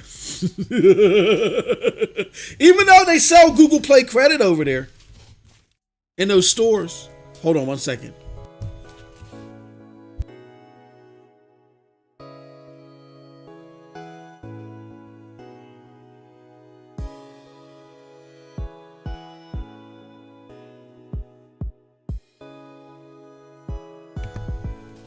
Even though they sell those games in the stores. They sell Google Play credit in the store. Like, I walked into GameStop the other day because I wanted to get some PlayStation points that I'm going to buy. Well, I'm going to buy Deathloop now. But I wanted to buy Tales of Arise. And when I was talking to the guy, he was like... I was like, can I get some Google Play credit too? He was like, it's not set up. And I said, well, there's a whole bunch of cards sitting over there. Yeah, but I ain't scanned them in and all. I was supposed to do that like 3 days ago. I said, what? You know what I mean? Like, that's how they treat Google. And then Microsoft came in and did some major investment with them and saved them. And it's funny because the PlayStation 5 section is so small. It's in the back. Like, oh man, like the people used to complain that the Xbox section was small and in the back of GameStops. Oh my God. You have to go and see the PlayStation section at GameStop now. Oh my God. It looks like what would be the Stadia section. You wouldn't even think that PlayStation 5 was the leading console. Like, it's so small. Oh my God. Shout out to the homie Efren Mexia in the house. The Deathloop looks dope, and seeing gameplay of it. We got Project Storm in the house. He says, laugh out loud, I just don't get these moves. He says, yo, please explain why AC Black Flag isn't in Ubisoft. Come on, man. No, Storm, you missed it earlier. It's a glitch in the system. It's a glitch in the system. Ubisoft was on Twitter, responded to somebody, and they pretty much said that it's something wrong. So it wasn't intentional. Yep. But man, oh man. Yeah, it looks pathetic in there. But that's how they treat cloud gaming. It's like I didn't even register. I didn't even activate the card. I didn't even do it. Like, what? Yeah. So there's that much animosity against cloud gaming to where it's going to take some years for it to die down. And that's why I say 2026. I feel it's going to be 2026. All right. With that said, that's NPD, folks. What we got going on over there. Last but certainly not least, before we close out the day, I want to introduce a new topic. It's called the feedback. Okay. And the purpose of this is for us to talk about some things that may or may not be going on that we would like to see enhanced. You know what I'm saying? For the Stadia platform. We kind of were doing something like this a while ago when I used to do SSC solo. We kind of lost track of that.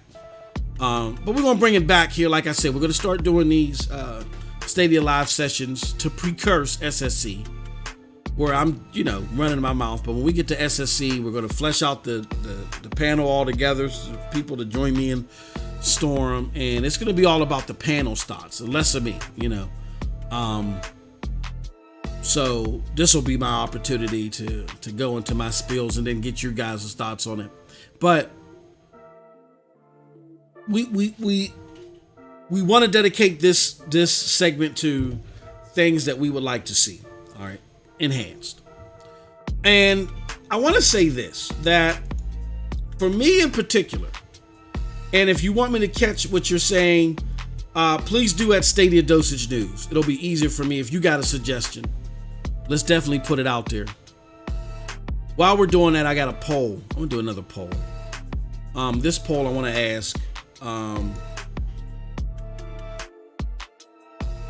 were you surprised at Stadia's performance on NPD report for August? All right. So that's the question. Were you surprised? Because I think a lot of people, the reason why we're asking that, I think a lot of people did not realize that as far as chart topping games, Stadia had that percentage of them. They got half of the chart topping games that were out there, multiplats, for August. Half of the multiplat chart topping games year to date. 83% of the chart topping games within a rolling calendar year. And a lot of people may not have, because of the rhetoric that is based upon people who are not connected to things like NPD, to Blood, Sweat, and Pixel, just don't have the lineage, and they're just making up stuff on the fly. I'm curious to know, are you surprised by their performance on NPD? But let's get back to it. All right, so we've run into a situation to where I think a lot of this stuff, Stadia isn't doing good. Hold on. 1030 Media Group says, hold on, let me see what my brother Ralph is saying. The brother Ralph is saying that they just said it's not on there. They don't know when it will be. It says, but for $6 USD, I brought it and we'll have another copy of it when it comes to Plus. It does say at this time on their tweet. So tweet went out about 18 minutes ago. Let me see what we got going on here. Ubisoft.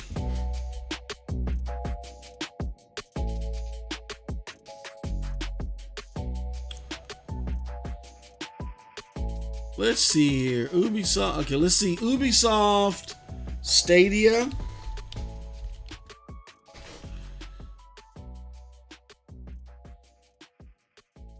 Because I saw where they were telling the Ubisoft Plus website shows that Assassin's Creed Black Flag will be available on Stadia users who have Ubisoft Plus. But when I got to the app, it says this has to be a mistake. what the? Okay. All right, hold on. Black Flag has been released on Stadia Store today, but the title is not available through Ubisoft Plus on Stadia at this time. Apologies for any confusion. We don't have any news to share on its future availability. Keep an eye on our official channel for potential news. Yeah, I don't know what Ubisoft is trying to do there. Here goes to here. Let me show y'all right now. Let me pull it up.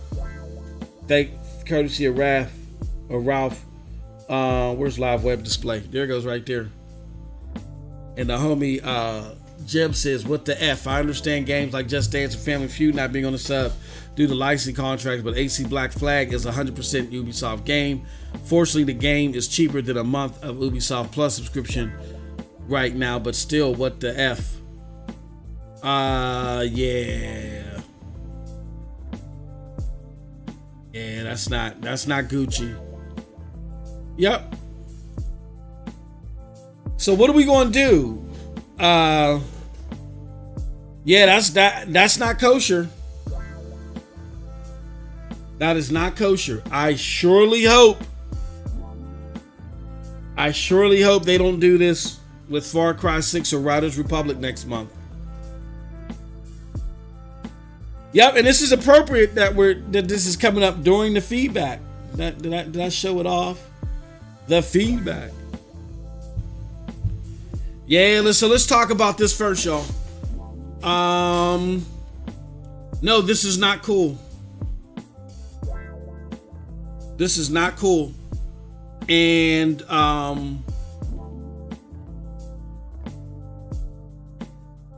yeah, Jim was pissed, and rightfully so. He was pissed. Yeah, this is not cool.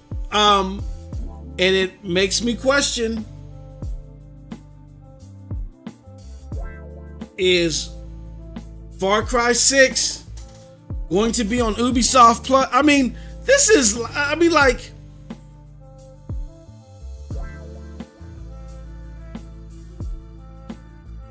you set the price for your service at $17.99 a month, right? Most of the games that you have available, people cannot play because these are cloud gamers and they don't have the rigs powerful enough to play it. So you're getting over there, right? And now you have an old game in Black Flag that you can't put on a platform. You can't. I mean, like, what are we doing here?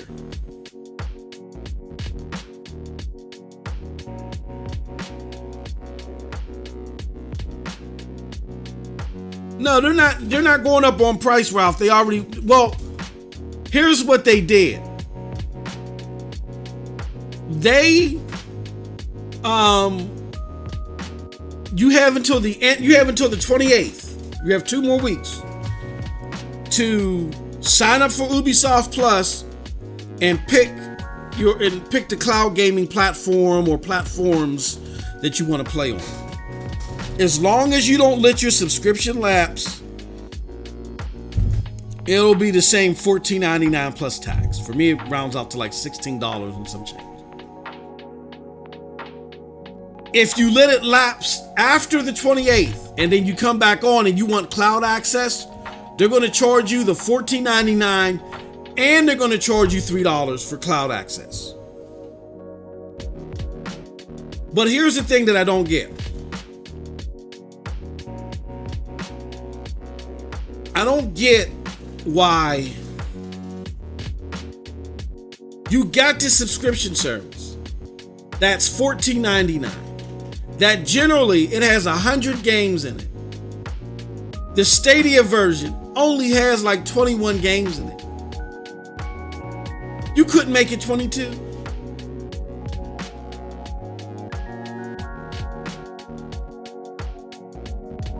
Like you literally had to beat people for another $6. You couldn't make it 22. Like it was that much.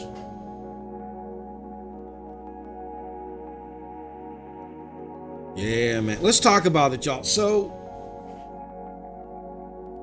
and from what I understand, it's not available on Ubisoft Plus for Amazon either.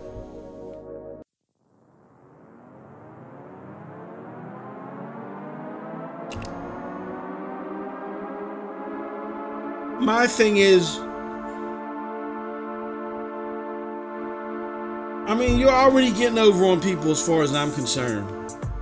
Charging them the same price that you're charging them for 5 times the amount of games elsewhere. You know what I mean? Like, they get 100 games on PC. They're only getting 21 games on Stadia. They're paying the same price, and after the 28th, you're going to make them pay an additional $3 for 20 games. I wouldn't buy it if I was y'all. I'm not buying that game. F them. I wouldn't buy that game. No. That's dog-ish. I wouldn't buy that. We got y'all lying in the sand somewhere. Here's what's going on, y'all. Here's what's going on. In my mind, here's what's going on. And I often get a lot of these things right. Not all the time, but I get them right sometimes. Just sometimes. Stadia had the unfortunate irony of launching during COVID. They thought launching at the end of the year was cool because they would be able to showcase tech that at least for 1 year would outperform top of the line consoles. I get why they did what they did. And they had to come out when they did because it was also a data collection to rev them up so the platform can do more. And to allow people to get used to the platform. Don't wait till the beginning of the new generation. Do it at the end of the prior generation. Get people revved up, get people hyped up, get an audience, get a consumer base started, and then get them in demand for wanting more and more games on the platform, because the platform is that charming that once they get access to it, they do want more and more games. And then hopefully that momentum will help you, along with you paying for these ports, that would help you get to not only the games that you want, but the data that you need to improve the platform. I get why they did what they did, and I don't think that was the problem. I think it was just bad timing. There's just some things that you can't prepare for, and you can't prepare for COVID. You could tell nobody a year before COVID hit that we would be in this situation. They would have laughed at you and said your ass was crazy. As a matter of fact, I remember when they started closing down PAX East and stuff like that. Remember, gamers were making fun of that. They said, "Oh, it's going to be worse than the Boston Tea Party or something." They were saying they were making fun of COVID because, remember, PlayStation was the first to cancel because of COVID, and people and fanboys were making fun of them because of it and said COVID was no big deal, only to have to eat their words later, right? So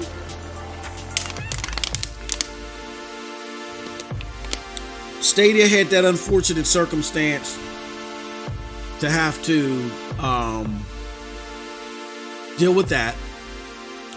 And I think what happened in the interim is they were already handicapped because they're a new platform. But now you got a situation to where people have to work remotely, games are getting pushed back, development teams and publishing teams are now in serious dire straits. It's not, you can't put your all into developing the biggest and baddest next thing. It's now, how can we survive during this COVID era? So people are taking all the resources that maybe they did originally agree to with Stadia and promise with Stadia and said, look, we got to keep the lights on, and we got to take advantage too of everybody staying at home, because we can't develop the way that we want to. So we got to deploy all of our resources on these premier platforms. I get all that. And because of that, we run into situations like NBA 2K22 isn't dropping data, and we don't know if it's coming to the platform this year or not. We don't know that because of situations like that, where we don't know what the status is of Battlefield 2042 coming. We don't know if Dying Light 2 is coming to the platform. Stuff like that. That's one thing.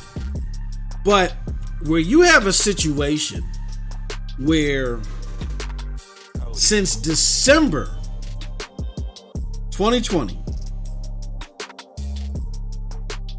you've had people sign up for your service to where, again, your service offers 100 games for $17.99. 100 games for $17.99. In those 100 games, or it's nowhere near that plentiful on Stadia, but people faithful to you because you're supporting the platform, and they're happy that you're supporting the platform, willingly just signed up and got it anyway. I, in turn, did so a year before that. Besides the Brother in Arms games that I wanted to try and get on PC, for my own personal nostalgic reasons, I didn't need Ubisoft Plus. I hardly played it. I bought my Far Cry 6 and bought my Division 2 before I got Ubisoft Plus for PC. So I bought y'all, I subscribed to y'all a year in advance, sitting by patiently and waiting for when you would come on the platform. And I did so because you were going to support Stadia. And now over $6, you can't put this game in the already scaled down version of Ubisoft Plus. I tell you what, I don't know what Storm thinks. I see Storm in the chat cutting up. I don't know what Storm thinks, but I'm going to tell you this much. Mark my words.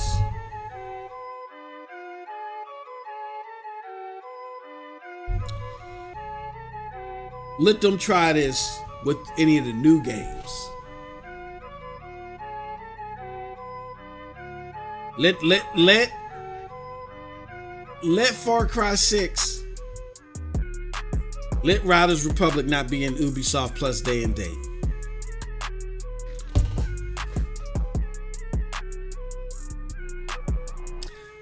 Let Far Cry 6, let Ubisoft Plus not be in Stadia, Ubisoft Plus Lite day and date. Watch what I do. Just watch what I do. Y'all think I'm loud now. If y'all thought I was obnoxious over 60 frames per second, if y'all thought I was obnoxious over the SG&E letter, if y'all thought I was obnoxious over the when Division 2 launched, remember that? Remember when Division 2 launched, it was all messed up all over the place. Remember that? See, I've been pretty chill recently. I'm trying to turn a new leaf, but they always pull me back. y'all thought I was obnoxious, then y'all ain't seen nothing yet. Let them do this with any of the new games. This don't make any sense. To keep the subscription service honest, you should be dropping these old games in there at no additional charge. Like, what the hell is going on here? This is absurd. This is truly absurd.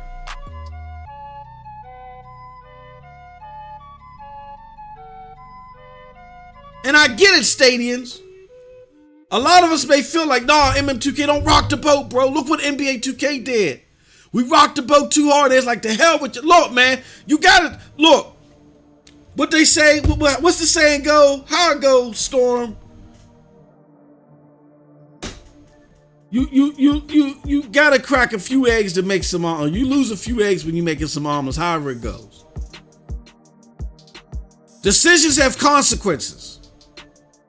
Are y'all going to decide to continue to be shafted like this from these developers while they're making us pay the same thing by giving us less? Or y'all going to stand the hell up and say, look, this is a platform that is going to catapult us into the future. We get that it's the era of COVID and we get this to that. But come on, bro. For $6? Like, yeah, we doing this over $6?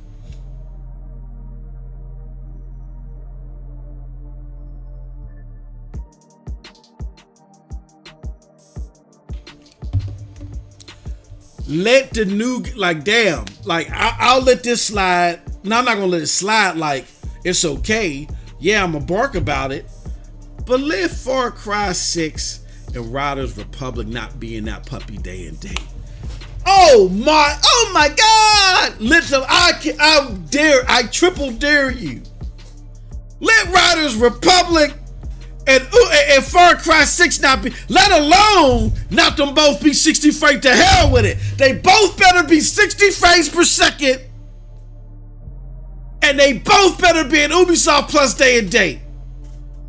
We've been playing Ubisoft Plus since December, hard with 5.5 games. Y'all finally got it up to 21, and y'all just gonna keep it lucky 21, huh? Is this blackjack now? We playing cards? They're gonna keep the platform stuck at 21. Y'all can't put old ass Black Flag in there. Like, come on, bro. Like, what is we doing here? Mugs is begging, running to pay $17 for 21 games. Y'all been getting Mugs to pay $21 for this. I mean, $17 for starting off 8 games. Come on, bro. Like, what is we doing here, man? Like, what is we doing here?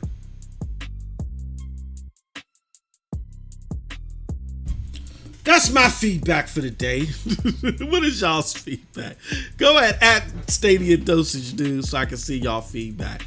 That's my feedback, and it's for Ubisoft. Because I'm not trying to excuse Stadia. Stadia is the redheaded stepchild in the situation.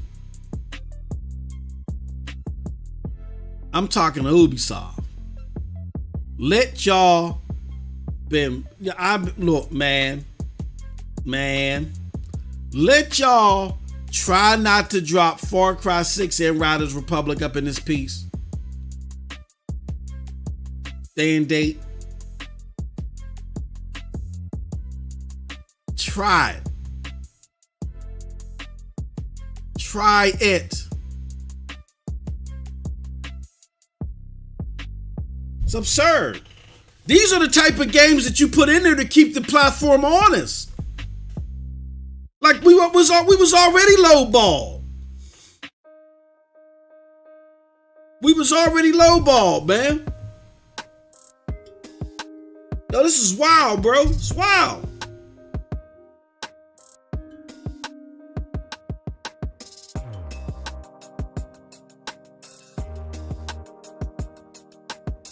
Oh, what's this? Damn, it don't even get any better. Norm Macdonald died? No! Oh, man. Jesus Christ. I love Norm Macdonald. No. Norm Macdonald died? No. Damn. Oh, man. All right, y'all. I think I'm like, look. Hey, let me get to some of y'all's comments in here. This is wild. Like, to keep the platform on, like, I would have, this is what I would have expected, which I would have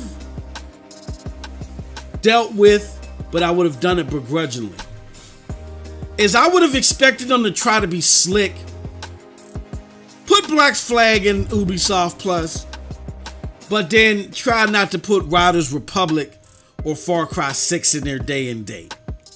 That's what I would have tried to, that's what I would have expected them to do, right? But games like Black Flag are, you keep the platform honest. We was expecting these to come over time, and I know a good number of people done signed up. And they've been signed up for a long time, really not getting what they're paying for out of the service. I know I wasn't one. Or I was one that was not getting what I was paying for out of the service. Because I was expecting it to come to Stadia a lot sooner and have a lot more in it when it did come. And then what the hell y'all do? Then y'all drop my favorite game in there at 30 frames per second. Good Lord. Y'all must want nobody on this damn service. Is this April Fool's? Am I on Groundhog's Day? This can't be real. Y'all don't want Stadia people on the platform. Y'all don't want Stadia people on Ubisoft Plus. Is that what it is? Is that what it is? Y'all don't want Stadia people on Ubisoft Plus? Okay, come on, Ubisoft, just tell us the truth. Just tell us the truth. Just let us know. Come on over to Stadia Dosage. Come over to the platform. Let us know. What's the deal? You don't want Stadia people on the platform? Just let us know. Just talk to us.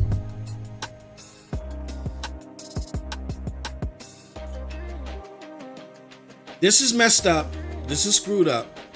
But let y'all try this and not have Far Cry 6 and Riders Republic in here. Bro. Woo! Alright, who else got? What we got? Just throw the games in there, all of them. Like, that's what we was expecting, bro. But then we got it, like, okay, number one, the effort to port all those games, maybe they don't want to do it. You know what I mean? Maybe they don't want to do it. I mean, and what we was thinking was, like, we're going to pay the $17.99, right? We're going to pay the $17.99 for 20 games, even though on PC I get 20. We're going to pay the $17.99 for 20 games, right?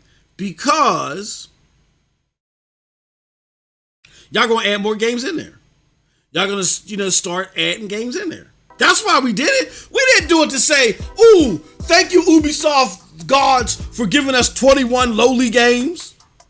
We did it because we said, oh, okay, this is it starting out. Y'all going to add more games in there. You know what I'm saying? Y'all gonna put the back catalog in there. Not all of them, we get that. But a good number of them, the most anticipated ones. And then we're gonna move on from there. And y'all can't put the back catalog in there the day that you put on the platform? Like, what is we doing here? We don't know. Keep an eye on the official channel. Keep your eye on what we do here. That's what you gonna keep your damn eye on. Keep your eye on what we do here. Let Far Cry 6, let Riders Republic not be day and date and Ubisoft Plus on Stadia. That's what you keep your eye on. Keep your eye on that. And watch what happens here. Y'all bugs is crazy, man. Y'all got the wrong one today, baby. His Ventura says, MMTK correct for the new games in the future, man. That's right. Exactly, bro. Like, what is we doing here? Spartan DN says, Ubi shafted. Watch everyone drop their subscriptions. Cheaper to own the games and play them at a time. That's what I'm wondering if that's what they wanted in the long run. There's no way you do this. You charge us $17 for the service and can't even put the back catalog games in there. It makes me wonder, is all the future games coming in that mug? Like, what are we doing? 1030 says, yeah, fellas, M2K and Storm, we need a town hall on this. Can't believe this is Ubisoft. We damn near worship Stadia Dosage News. I know things will be better. We're going to see. What we going to do? Look, man. I don't know, man. Storm says it's curtains for the sub. It's a fact. Damn right. If we never say anything, don't think it's okay to do stuff like this. We have to call out crap like this. Absolutely. Sean Christopher said, yes, this is BS. And this is the one company, Stadia, keeping Stadia afloat. This is not good. Colin says, damn, that's messed up. Geek the Sneakers crack it up. They won't get played or copped anywhere.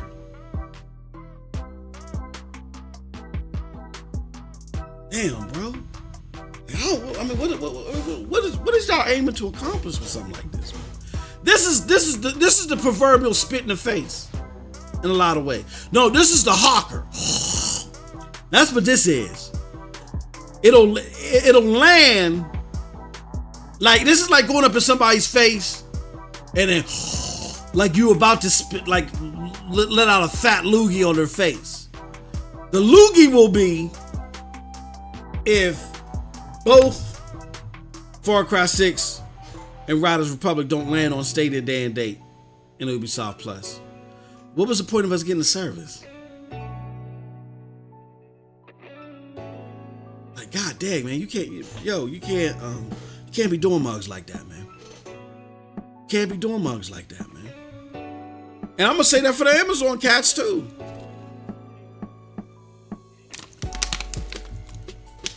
I don't know, man. All right, well, that took over our feedback. I'm disgusted right now. We're gonna close out this final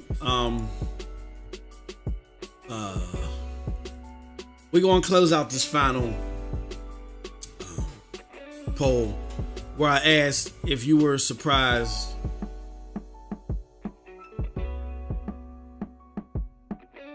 at the performance of Stadia on NPD. 23% of you said yes, 77% of you said no. I hate to end the Stadia live session like this, y'all, but things just got out of control, man. I'm disgusted. I'm disgusted again. $17.99 for this. You can't even you can't throw the back. You got to think about throwing the back catalog in it for $6. You really want to go through this reputational risk over $6? Is what you want to do? This is your boy MM2K, man. I appreciate, love all of y'all. Thank y'all so much, man. And then tomorrow we're gonna have SSC podcast. We got a special guest coming on. Definitely check us out. 5 p.m. Eastern Standard Time. Until next time, have a wonderful gaming day, y'all. Peace.